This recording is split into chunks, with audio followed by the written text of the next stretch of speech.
happening last night.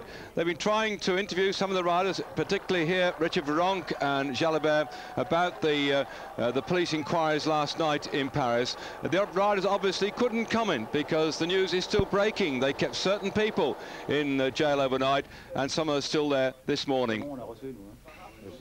Well, we're picking up then the actual race on your screen here with cameras in at the front of the field. We've got a group of something like about 8 men with 3 men down the road, and the news about Jalabert is that he, wearing the green jersey as the overall leader, has been dropped after that big first climb. We're going twice over the Veysonnaz climb, and over the top of that one we saw an early breakaway of the young rider Piccoli, who demolished everybody with an enormous lead and went over the top, clearly ahead, causing consternation with the chasers. There you are, you can see he had 1 minute ahead of Jimenez with Vetch in 3rd spot. After Cameron brought forward a group with Velli, Velotti and Pierpoli.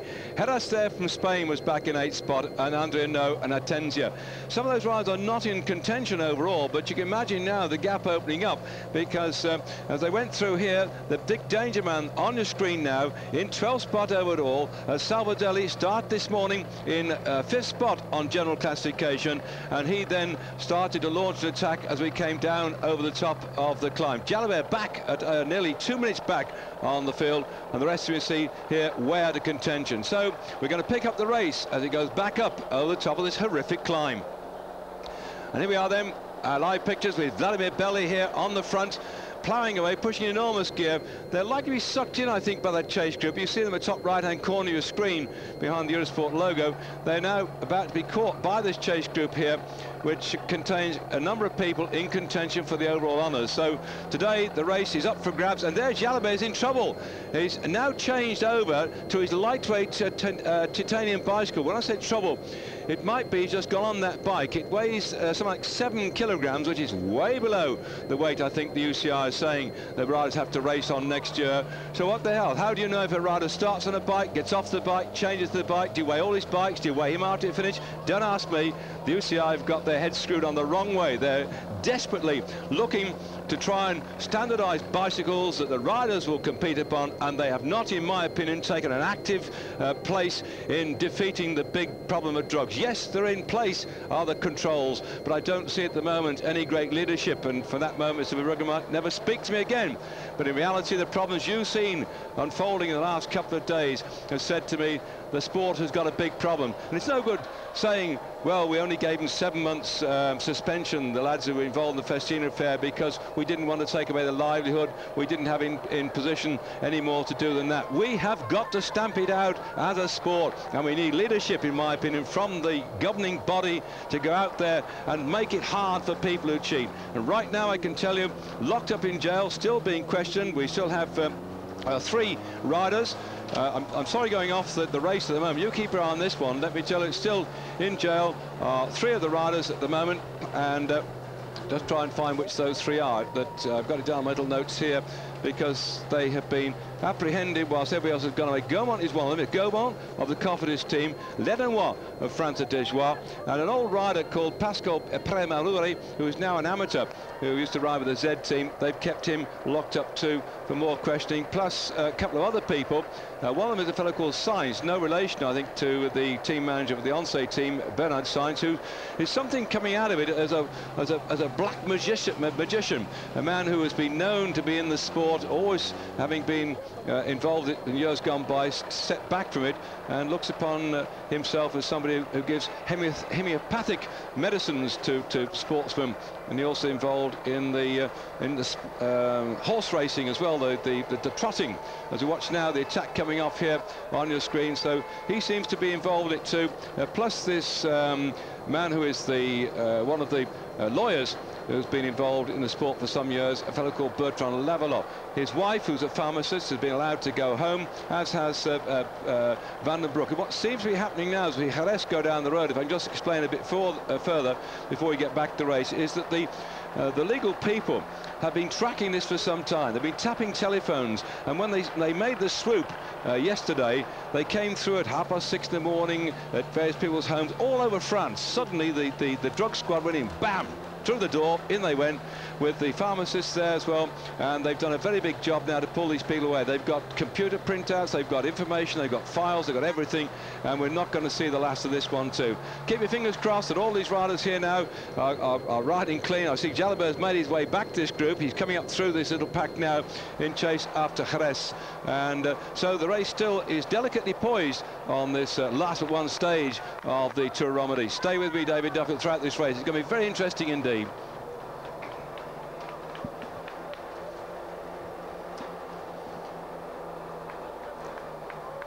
I'm just looking down the list to see Hace where he is. He's in fact lying 19th overall, 2 minutes and 55 seconds down, so he's no great threat then to the overall leader's jersey, that of Laurent Jalabert, who seems to have fought his way back through the pack now. There he is in the green coloured jersey, and so the early action from Salvadelli seems to be coming to nothing now, but Hace setting off down the road. Well, he may get the stage victory, but at 2 minutes 55 seconds down, he's no great worry to Laurent Jalabert, who had a really bad patch the first time up this mountain.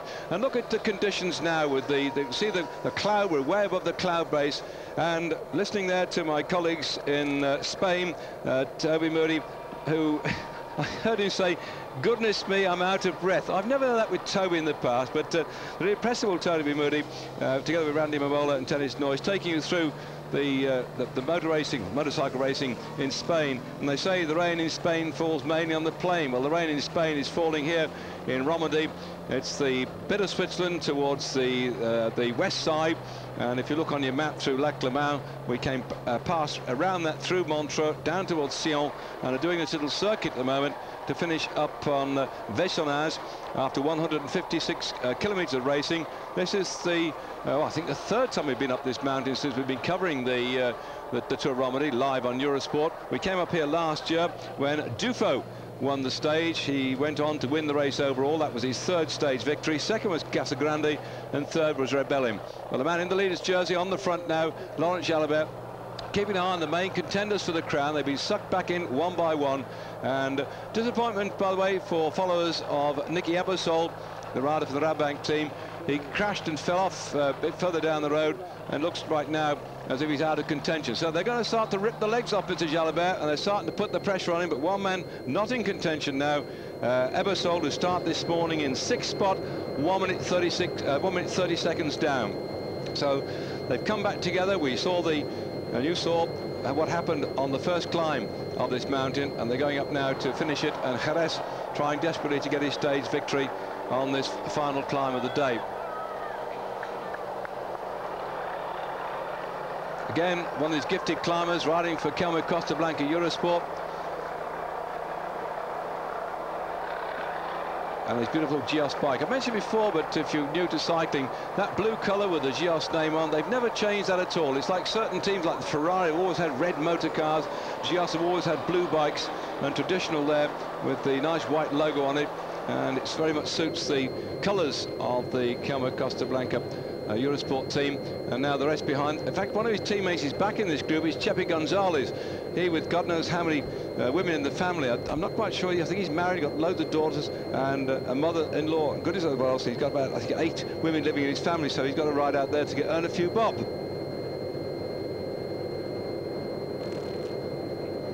Two, 4, 6, 8, 10, 11, yes.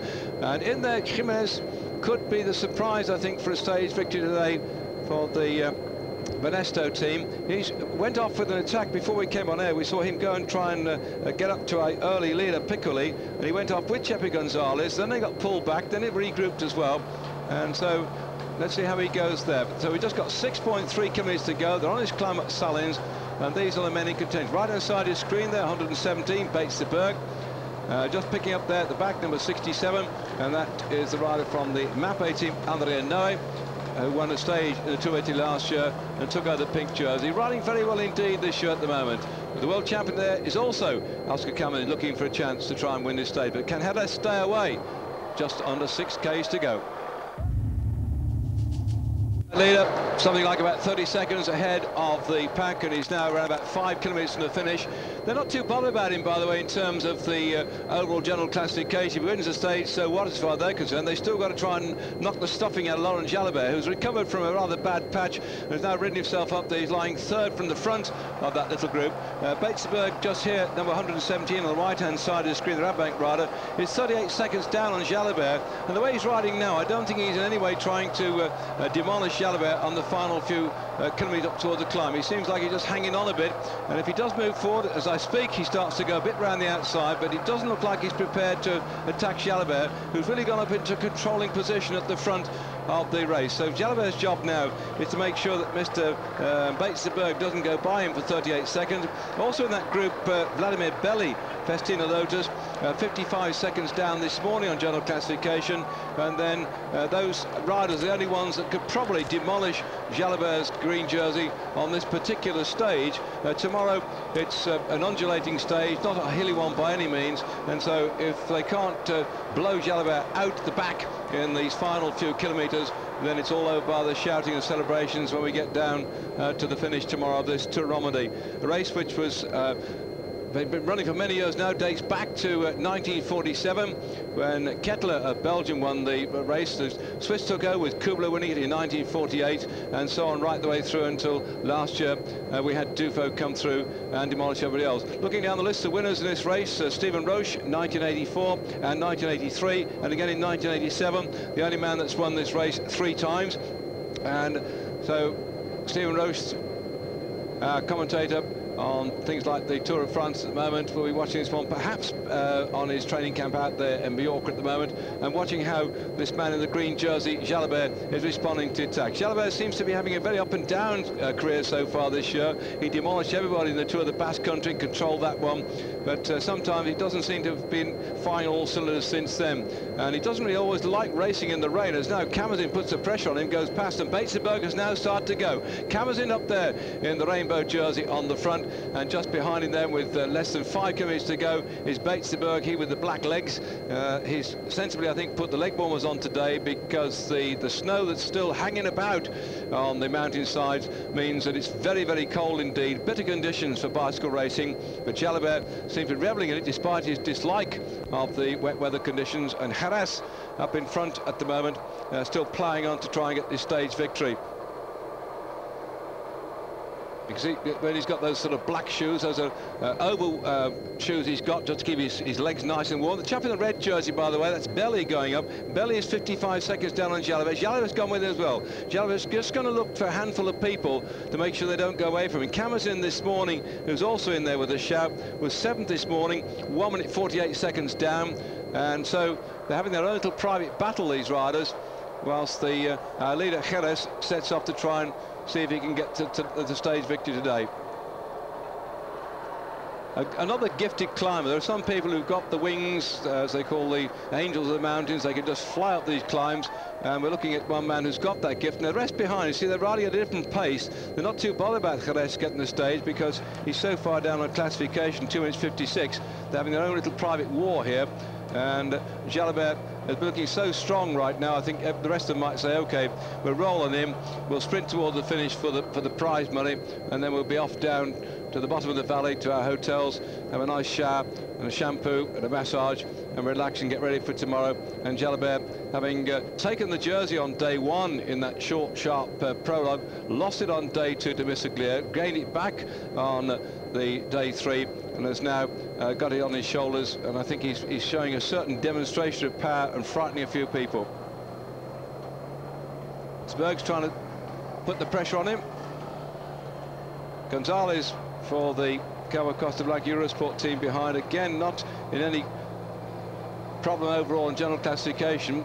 Jalabert won't worry if he goes away, but the big problem is that if the gap now 25 seconds, if 1 or 2 riders go down the road and start jumping across and using them as stepping stones, and it's quite possible on a climb like this one, which is going up and up to a height, as he quickly checking his notes, how far we are above sea level. They're actually climbing something like 7 kilometres up towards the top. When they get over the top, they've done this climb twice now, up towards the big mountain top finish, which really you can blow a gasket, you can lose a hell of a lot even in the last couple of kilometres. So it's not all over yet as far as the rest of these attackers are concerned. They're still going to put the pressure on Jalabert, on this run up towards the top of the mountain, which when they get there, they will be 1,360 meters above sea level. They started down at Sion just before we came on air, just some 500 meters above sea level. So we're looking at a climb that they're on now of nearly 800 meters of climbing. That's what, 3,824, 2,400 feet in no more than well, less than 5 miles. So it's a nasty little climb, and our cameras perhaps don't show you how tough it is. And we're looking at the remnants of the race. We're down to about 131 starts this morning. Our cameras are picking up those riders still in contention for that green jersey being worn by Laurent Jalabert, and possibly the stage victory for young Hace on your screen right now.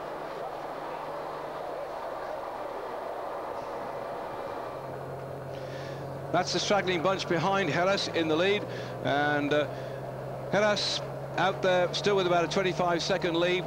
And just quick looking at his past history, by the way, he's had 4 successes over the time, including a stage in the Tour of Spain last year.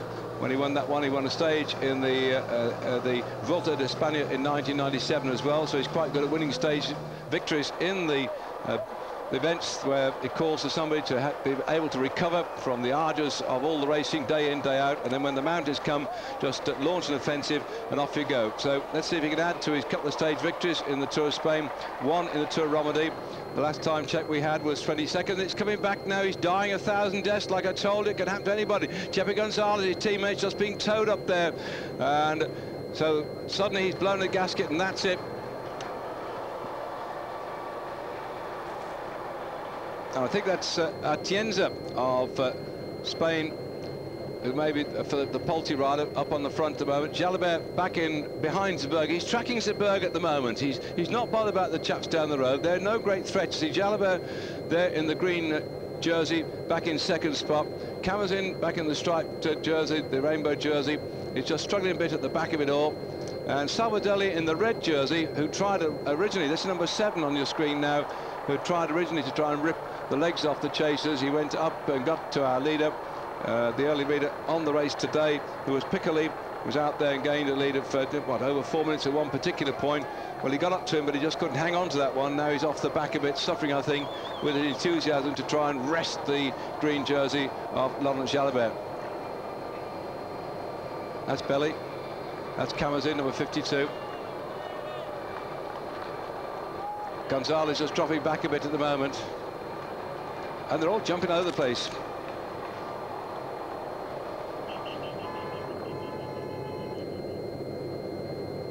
And I think it's Andre No that's coming up. Just behind Camazin, bringing up the tail end. That one, No just in front of him. Look how Jalabert is just tracking Zeberg. He knows full well that Zeberg and Belly, Salvadelli, Missiglia, they're the only people he has to bother about, so he's just tracking them all the way through. So let's see how he goes now, because Andre No moves towards the front. Jimenez there also up there, no great threat to Jalabert. Jalabert's watching bait Zeberg in the orange and white jersey. Absolutely riding to perfection, Jalabert. He's completely in control. How does it feel when you're like Zeberg? You're riding there and you just can't get rid of the bloke in the green shirt. He's stuck on your back wheel. You try, you go back, you come back, you watch other people go down the road. He's not bothered about them. He lets them go down the road, and you've got to sit there and keep grinding away, and you keep going these accelerations. As they go forward, then they get their breath back. They go again, they go again, they slow down, they go again. And this change of pace sometimes disrupts the rhythm further back, but Jalabert seems to be coping with the rhythm. He's not bothered about the stage today. He just has to keep those nearest place rivals well and truly hidden behind him. And he's done that again. I'm just wondering if Salvadelli, who's got the red jersey, or Belly, who's also got a red jersey, see down the left-hand side of your screen there with the yellow hat on, that's Belly. 55 seconds down on Jalabert at the moment, trying to creep up around the left-hand side as to whether towards the back end now might start to give him a final 1-2. Belly's moving up. Jalabert's looking back. He's missed him. He's missed him. Look on the left in the red. Now see, Jalabert's box on the right. And suddenly goes, I think it's Gonzalez gone. Now can Belly go with him? He can't. So off he goes. So that says to me that the other people trying to get the jersey off Jalabert can't really go after people trying to win the stage today. And Sevilla, my mistake, it wasn't Gonzalez. The one thing about the Kelme team, they have been sending riders down the road one after the other. As soon as one gets caught, the other one goes away, and they're determined to get the stage victory today. Nice was on Eurosport. You see he's on his logo on his jersey there. Perhaps might go and have a couple of sherbets after it all. A drop of the wine from the area, by the way. Valley wine. It's the main region. When it comes to the Valley wine producing region, it actually produces 37% of the area is devoted to producing of wines, and 2/3 of the wine which is produced exclusively a white wine. And it's jolly nice with the fish, shellfish, asparagus, which I love. I like that too. But that may be used for celebration. Personally, I prefer white wine. It's got fizz in it, all champagne. Will the Kelme Costa Blanca Eurosport be enjoying a celebration champagne tonight? Keep your fingers crossed. So do I. I might even have a bottle in compensation if we lose, but he's gone away down the road, and suddenly another attack comes from the Polte ride, looking back, and Zeberg's going now. Zeberg's going, and Jalabert's after Zeberg. Couldn't care less about the two men down the road. He has to watch Bate Zeberg, because it looks like Sabadelli, Belli and Missaglia have now blown a gasket, and Bate Zeberg, second on general classification, riding for Rabobank. The Swiss rider is now doing what he can to make life difficult for Laurent Jalabert, but I think somehow Jalabert looks tremendously in control at the moment.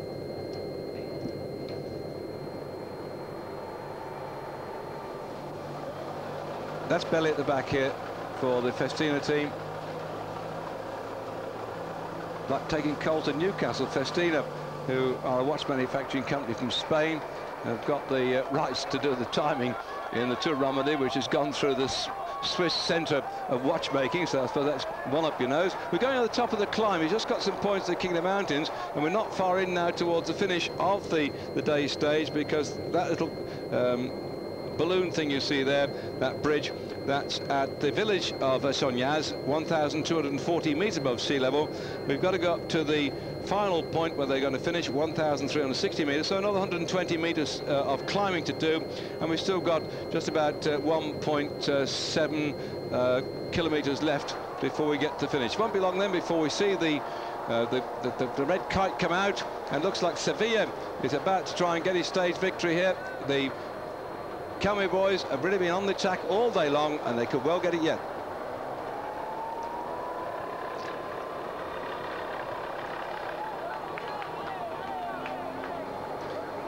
He's looking good, very confident indeed. This is typical tactics, by the way. The team manager of the Kelme Costa Blanca Eurosport squad is a chap called Alvaro Pino, and he was an extremely good mountain climber, and that was his speciality. And he seems to build a team rather in his own mould, where he likes to get mountain climbers working and riding for him, and he's done just that again here. And they're more prepared, I think, to get stage victories in the mountains than anywhere else, and they're now going after this one as well. And Sevilla, a new kid on the block as far as the team is concerned, he's out there trying to get the victory. And looking back there with Zeberg just going ahead of Jalabert in the green, and the motley coloured jersey on the right-hand side from the Mappe quick-step team. In fact, not going very quick at the moment, is Anthony Noe. Oscar Cameron just behind him, and beginning to move off on the left-hand side. The Salvador's coming from the red too as well towards the end. He's left it a bit late now, I think. That last kilometre, he won't pull back the time at all. Belly down the right-hand side in the red jersey with the yellow hat on him. I'm picking up at the moment the main people in contention for the overall victory of the Tour Romandie, and we've now seen most of them. I can't think what's happened to Missaglia. Missaglia doesn't seem to be there at the moment. He seems to have faded out of contention. Nicky Abersol, we know, crashed. He was lying 6th this morning, but we've really got, amongst the top 8 riders, we've got 6 of the top 8, but this man on his own. The most severe riding this morning. He actually started 13th, unlucky to some, I suppose, but he was 13th at 2 minutes and 24 seconds. He will grab a few seconds back, but I don't think there's any big concern as far as he's bothered. He just wants to get out there and win the stage, and he might well do it unless they launch a phenomenal attack from behind. Still Sevilla in the lead at the front. Well, for Sevilla, he only turned pro last year. He didn't win a damn thing last year. He comes from Albacete in Spain, and this young rider on his way up now looks like he's going to score his first big success. He's only, what, 22 years of age. He won't be 23 until coming up to September this year. And this new kid on the block then is going to give his team a success in the Tour of Romandie. The rest of the riders now are relaxed, just watching Laurent Jalabert in the green, who's done a wonderful job today. So the battle is on, I think, for second and third place on the day's stage. But Jalabert is likely to ride in here and be confident now that he's got the jersey well and truly on his shoulders, and it's going to be very difficult to dislodge him tomorrow. So Sevilla then, this young rider coming up here from Spain.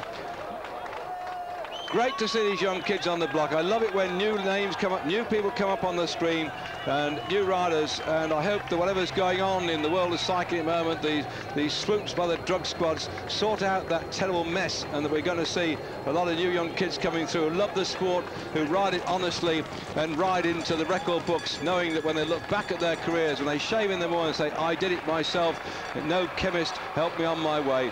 That's what I hope will happen.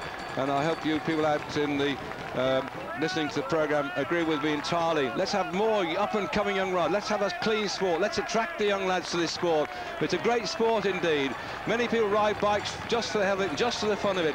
They love to see the effort these lads put in. And now we're seeing here today on this Saturday. Whoops! Looks like Jalabert went the wrong way round. Has he come back? Yes, he's made it. But the victory goes to Sevilla, Óscar Sevilla Ribera from Albacete in Spain. This new young pro takes his first ever victory, and he takes it into Romandie just ahead of great names like Laurent Jalabert, Veysonnaz, Oscar Sevilla, the world champion, and the rest of them dragging themselves in towards the finish now. There's no doubt about it then, with tomorrow a stage which is fairly flat until we get one little conk in the last 50 kilometres. That Jalabert has done enough, I think, providing he can survive tomorrow without falling off or something stupid. He's going to take this one, because the only climb, a first category climb tomorrow, is after 141 kilometres, some 25 kilometres to finish. I think Jalabert will survive, but this young man will be very happy, I think, on his victory today on the Tour of Romandie. But Jalabert is still the leader overall.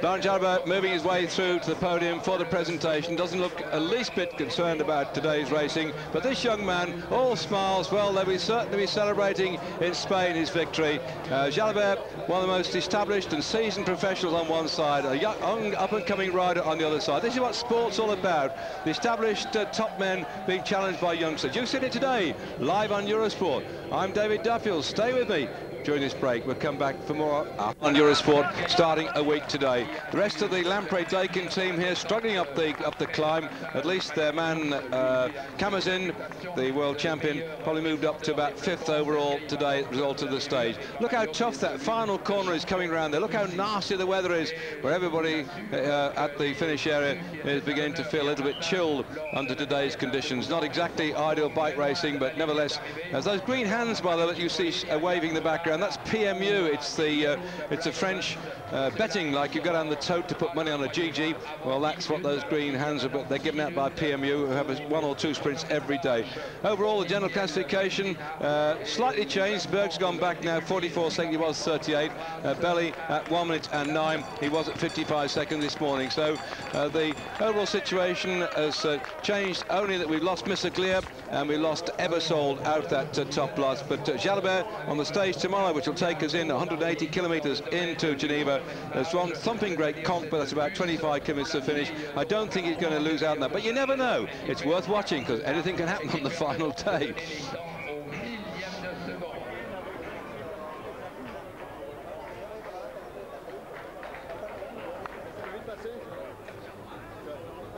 Well, the low cloud just shows you how high up in the sky we are. Tomorrow the stage from Sion down in the valley along to Geneva, and that will be quite an easy ride compared to what they've got today. I hope you'll join me tomorrow at 15:45 Central European time. Knock 1 hour after that, it'll be 14:45 for those who are watching British Eurosport. We're going on to tennis, by the way, the Italian Open from Rome. I hope you'll stay with us for that. Jill Clark and Joe Dury will be your commentators then on the Italian Open from Rome. And then after that, Prue McMillan and David Mercer will take us through the tennis too. I'm David Duffield. Thanks for your company today. Look forward to having you with us tomorrow afternoon. Until then, au revoir.